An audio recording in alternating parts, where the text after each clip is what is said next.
Chiara apre la gabbia del canarino per pulirla. Abbiamo 10 anni, ma a me nel ricordo sembriamo 2 adulte. La cucina è sui toni del marrone chiaro e del giallo. Lei tira fuori il canarino mentre le 2 sorelle piccole, gemelle, saltellano eccitate per la stanza. «Vuoi tenerlo?» mi dice.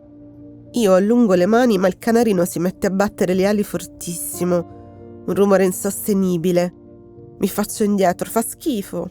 Lei ride, «Dai, prendilo!» Mi porge il canarino, che batte le ali convulso ma non vola.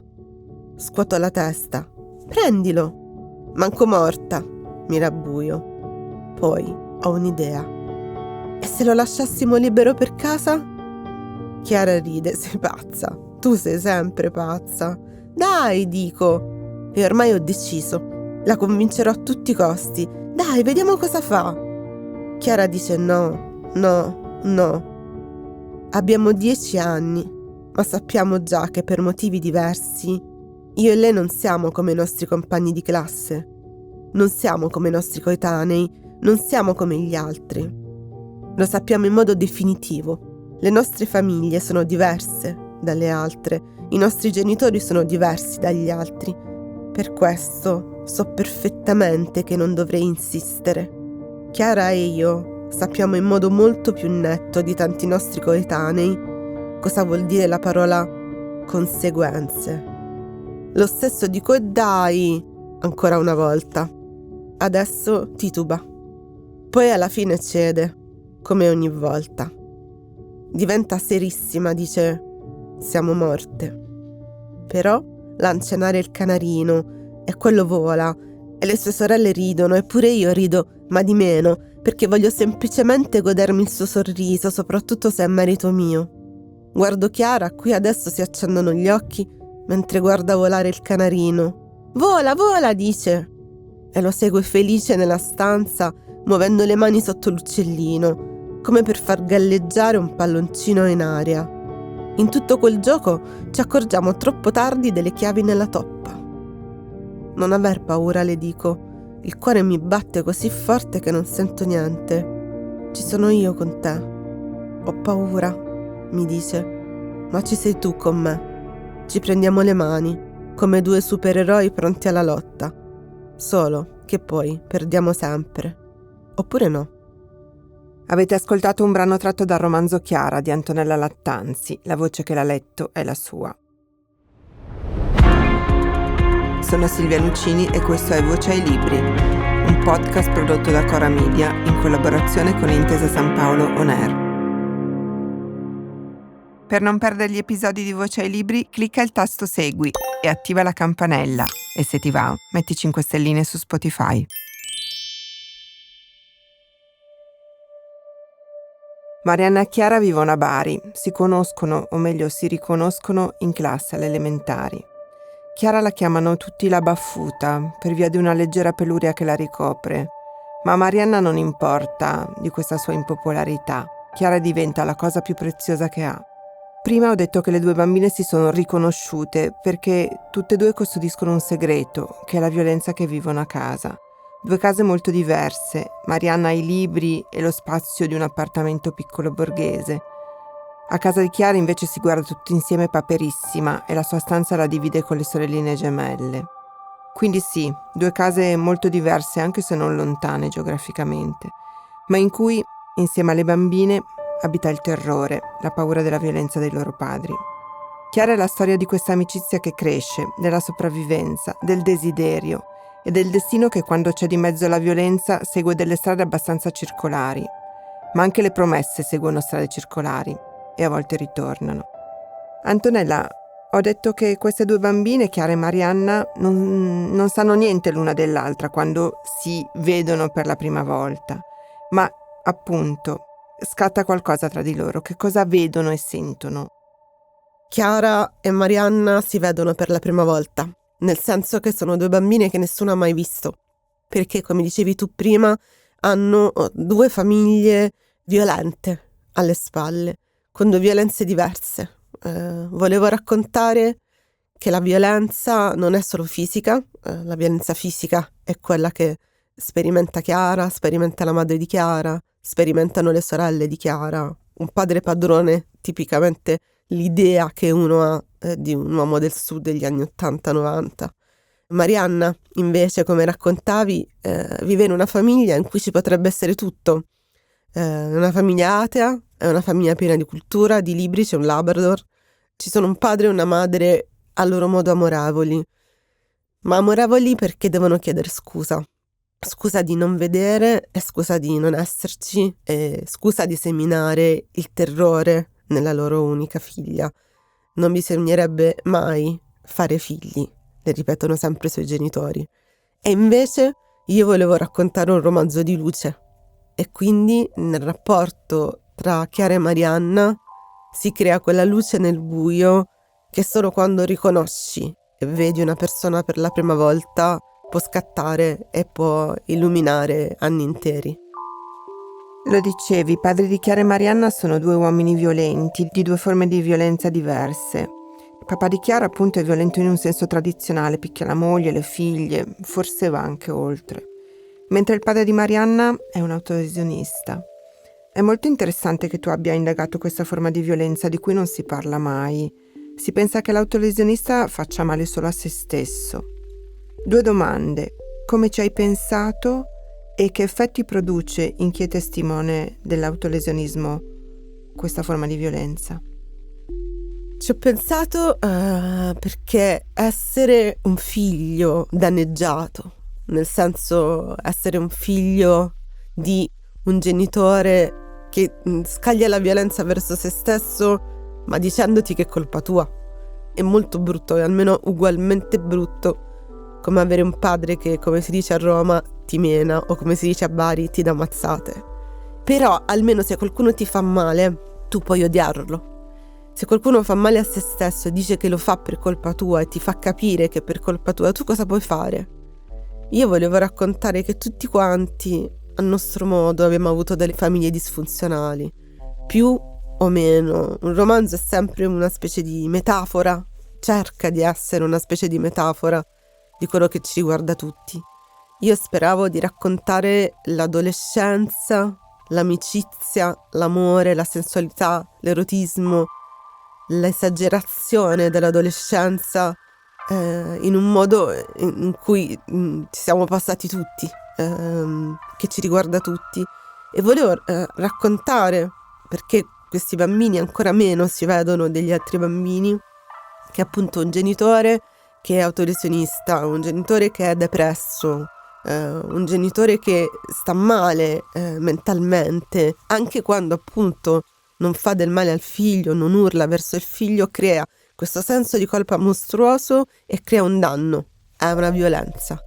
Da adulte queste persone riconosceranno questa violenza e quindi non vorranno essere come i loro genitori, ma si sentiranno sempre come loro, perché tutti quanti cerchiamo di non essere come i nostri genitori e poi riconosciamo delle cose dei nostri genitori in noi. E peraltro il padre esplode in questo autolesionismo nei momenti più disparati. Non si capisce mai perché succede una cosa del genere. Questo genera uno stato d'ansia in Marianna che dura per sempre. Se io non so perché il pericolo esplode, allora penso che il pericolo potrà esplodere per sempre. E Marianna diventa un'adulta incapace di relazionarsi col mondo. Quindi mi interessava tanto raccontare 2 cose che sono l'opposto, cioè la gioia, la felicità, la spensieratezza, l'amore, le scoperte dell'adolescenza, di questa amicizia tra queste 2 ragazze che nessuno vede e nessuno ha mai visto prima e che si salvano a vicenda, e questi mostri che stanno dietro di loro, ma come in Shirley Jackson, come in Stephen King, soltanto i ragazzini possono combattere. Le madri di questa storia sono 2 donne che subiscono senza reagire, in qualche modo rassegnate, almeno una delle 2. Non proteggono loro stesse, non proteggono le loro figlie. Però mi sembra che la mamma di Marianna sia complice del sadismo di suo marito, appunto, quando ripete con lui questa frase o comunque non lo smentisce: non bisognerebbe mai avere figli. io appunto racconto la storia dal punto di vista di Marianna, cioè il Dio narrante è Marianna. E Marianna dice che sta ricordando, ma non riesce a ricordare mai sua madre. Non riesce a ricordare com'è fatta, considerando che Chiara le dice che è una bellissima donna. Non riesce mai a posizionarla nei ricordi. Mi sono resa conto che nei miei romanzi durante il tempo sono scomparse le madri, perché nel mio primo libro Devozione era quasi un'ode alla madre in qualche modo. Già nel secondo libro si cominciava a parlare di sorelle. Poi in Una storia nera non ci sono madri, c'è una madre, però non ci sono madri di nessun altro, quindi è il massimo del racconto della madre. E in Prima che tu mi tradisca, la madre della protagonista è morta, qui non si vede, e nella storia che sto pensando anche non c'è. Probabilmente perché il rapporto con le madri è un rapporto molto emotivo, molto esagerato, che non finisce mai di essere bello e non finisce mai di essere brutto, e quindi secondo me non raccontandolo si racconta di più, cioè si racconta di più l'essere struggente di questo sentimento. Infatti a un certo punto Marianna dice, senza dirglielo, pensa: grazie mamma. Per me quello è il momento più struggente del romanzo, perché lei non può dirlo a sua madre, non può lasciarsi andare, nessuno di questa famiglia può lasciarsi andare all'emotività, altrimenti crollerebbero. Devono stare tutti con i pugni chiusi, le labbra strette, cercando di salvarsi, cercando di dire più bugie possibili, cercando di parlare il meno possibile, cercando di amarsi il meno possibile, invece amandosi tantissimo. Però questo amore non si può raccontare. Io penso che sia parte di tutti noi l'amore che non si può raccontare. Parlavi dei tuoi romanzi, non hai citato l'ultimo, Cose che non si raccontano. È vero. Cosa c'entra Cose che non si raccontano con Chiara? Beh, anche in Cose che non si raccontano non si racconta mia madre. Cose che non si raccontano è il mio unico romanzo autobiografico, subito precedente a questo, che racconta la mia ricerca della maternità, la mia perdita della maternità e il mio grandissimo amore per la scrittura, il lavoro, il fatto che appunto ci hanno promesso come generazione, ci avevano permesso di poter essere donne ambiziose e anche madri, invece non è vero. In comune a che secondo me questi sono due libri politici a loro modo, perché cercano di denunciare ma di non farsi soverchiare dalla denuncia, di essere racconto, di essere scrittura, di essere ricerca di stile, di essere luce nelle ombre che raccontano. E a Chiara io pensavo da prima di Cose che non si raccontano, cioè dopo il mio libro Questo giorno che incombe avrebbe dovuto esserci questo libro sull'amicizia tra le due ragazze. Poi a un certo punto la realtà ha fatto irruzione nella vita, è successo che io ho dovuto dire io per la prima volta. Infatti è stata la prima volta che ho usato l'io narrante e l'ho portato anche in Chiara. Ho dovuto dire io, però dicendo: questa è la mia storia, perché dovevo essere politicamente presente nella denuncia a tutto quello che succede, alla negazione del diritto dell'aborto, alla violenza ostetrica e ginecologica e così via. Qui non è stato difficile riprendere mentalmente l'arco della storia che avevo in mente su queste due ragazze. È stato difficile staccarmi da cose, è difficile staccarmi da cose che non si raccontano, perché ho avuto tanto amore dai lettori ed è stato difficile tradire, questo però mi succede sempre in ogni romanzo, tradire il romanzo precedente, ma ho sentito che questo era il momento di raccontare questa storia. Quindi la cosa bella è che io sono convinta che non esista una formula giusta per vendere libri. Tanto vale essere sincera nella scrittura. Io non credo nella sincerità nella vita. Per difenderti puoi anche non essere sincero, anzi. Ma io credo fortemente nella sincerità nella scrittura, cioè scrivere proprio quello che vuoi scrivere, perché i lettori lo capiranno. E quindi ho scritto proprio quello che volevo scrivere, nel bene e nel male. Il romanzo, parliamo di Chiara, si sposta avanti e indietro nel tempo, dagli anni 90, che è quando inizia questa storia, a oggi, in cui vediamo Marianna uscire da una relazione e da una casa che ha diviso con un uomo che è molto amato, dice lei, e precipitare in una specie di palude in cui non riesce materialmente a fare le cose che deve fare. Che cosa le succede?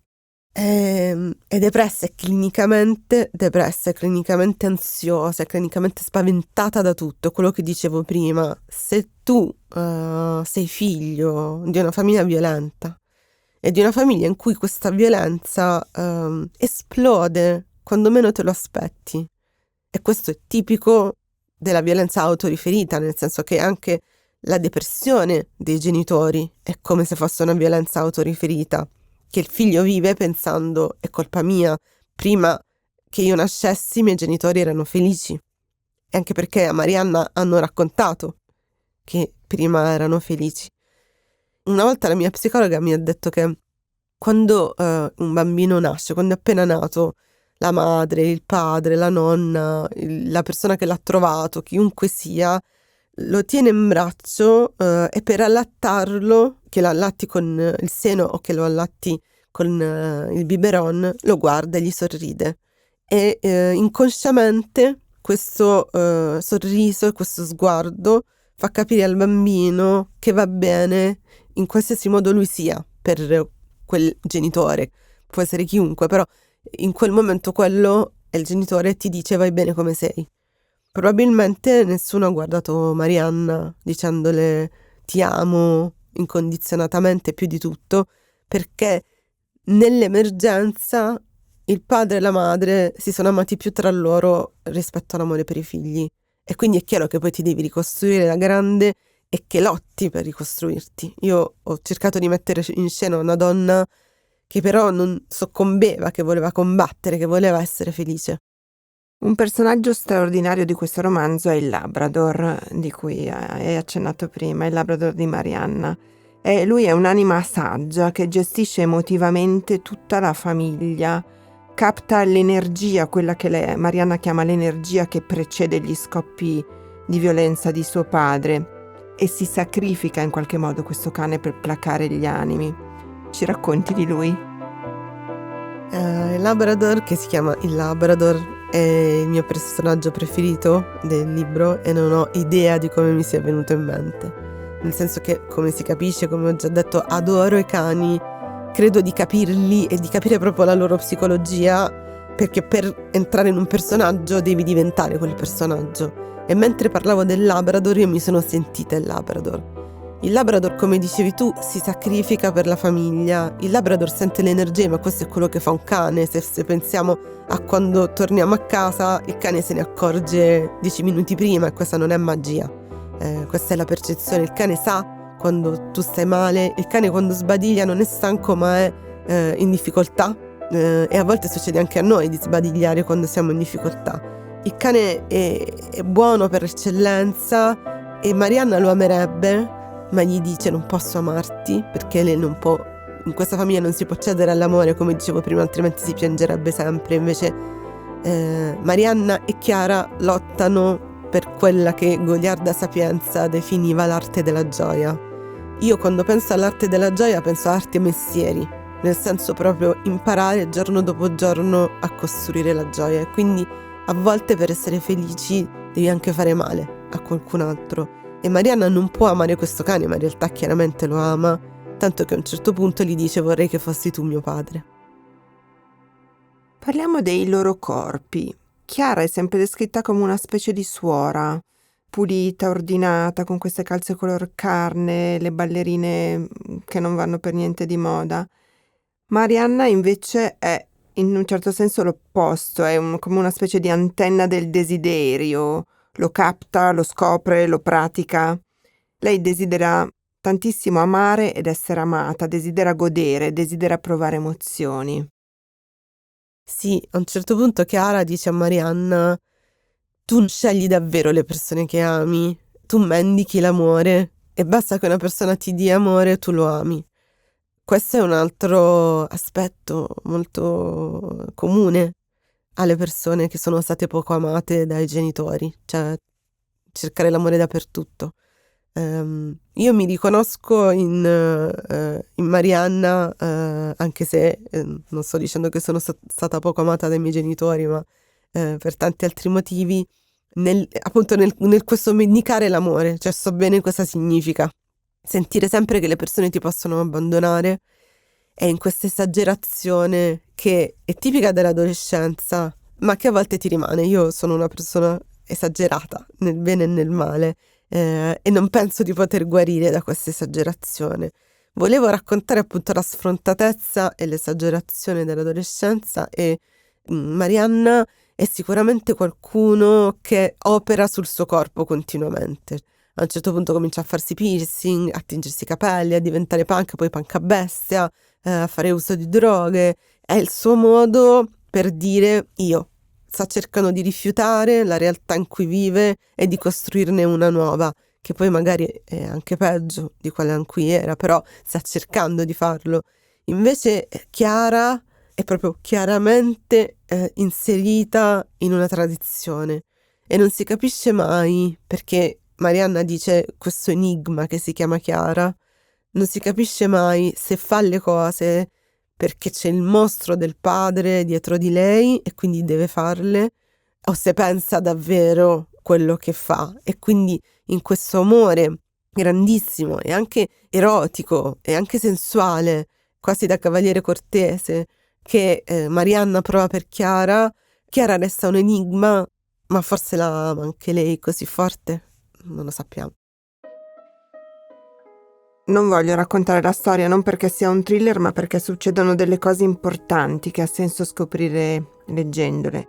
Ma vorrei parlare con te dell'ambivalenza del sentimento che lega queste bambine, poi donne, a questi padri e di come questo sentimento e la loro semplice esistenza di padri e il loro modo di essere padri condiziona poi la loro vita.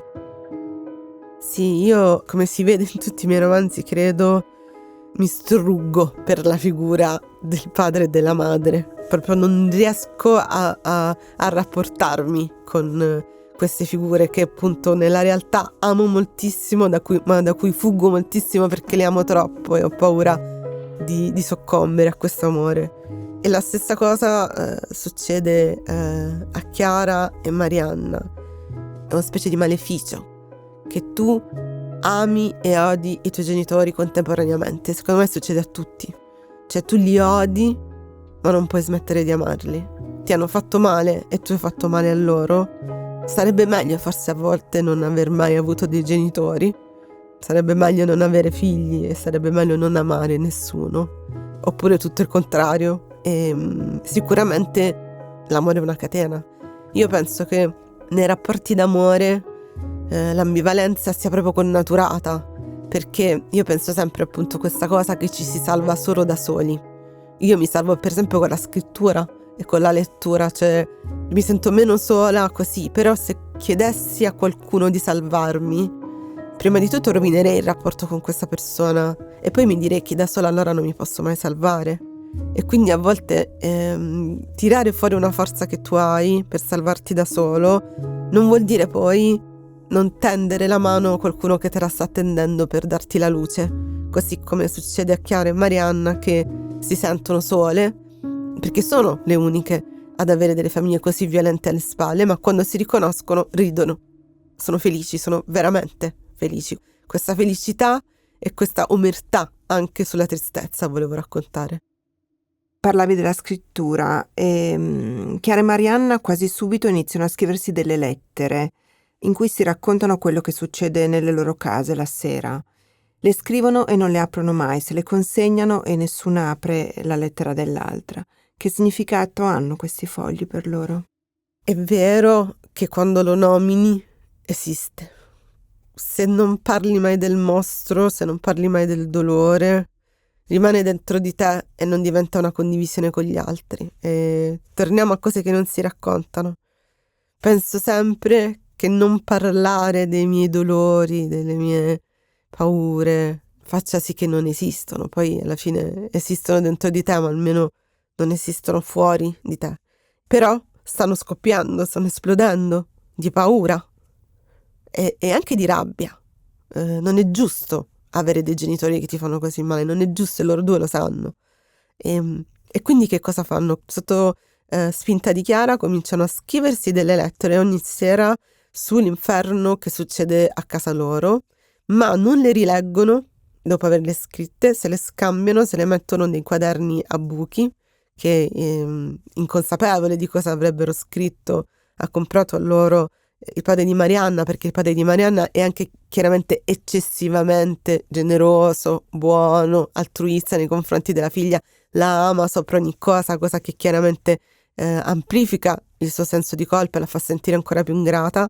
Scrivono queste lettere e si promettono di non leggerle mai, perché nella scrittura trovano un compimento, come portare qualcosa fuori di sé, ma non vogliono vivere nel dolore, sono abituati a una tradizione di dolore sia da parte di una famiglia sia da parte dell'altra. Loro non vogliono il dolore e quindi leggere queste lettere farebbe piangere la tua amica, e invece la tua amica possiede il tuo segreto ma ti può sorridere, e questo è importante.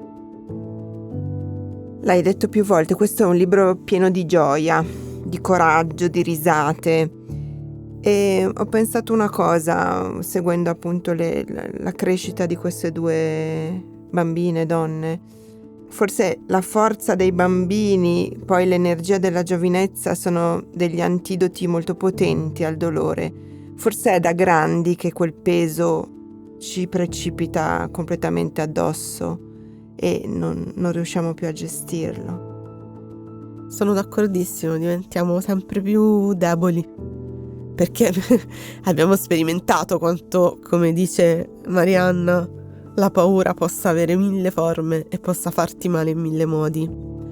Io che sono una persona ansiosissima, spesso con grandi momenti di tristezza, di pozzo dentro cui cado, come direbbe Natalia Ginsburg, credo fortemente nell'essere artefici appunto della propria gioia. Quindi secondo me siamo adulti sempre più, non perché passino i tempi, ma perché passa il tempo per ognuno di noi, sempre più deboli, dobbiamo cercare più forza, ma per esempio io la trovo nella lettura, perché non mi sento più sola. Cioè non mi sento più che sono l'unica a provare un determinato sentimento, e anzi sento che c'è qualcuno che ha raccontato quello che io in testa e che non avevo capito di essere, non avevo trovato le parole per essere.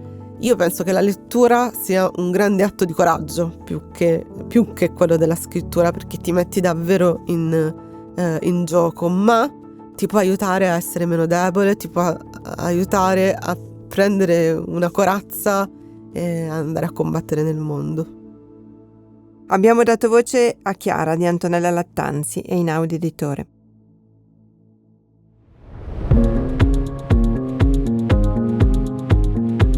Voce ai Libri è un podcast di Cora News prodotto da Cora Media in collaborazione con Intesa San Paolo On Air. È scritto da Silvia Nuccini.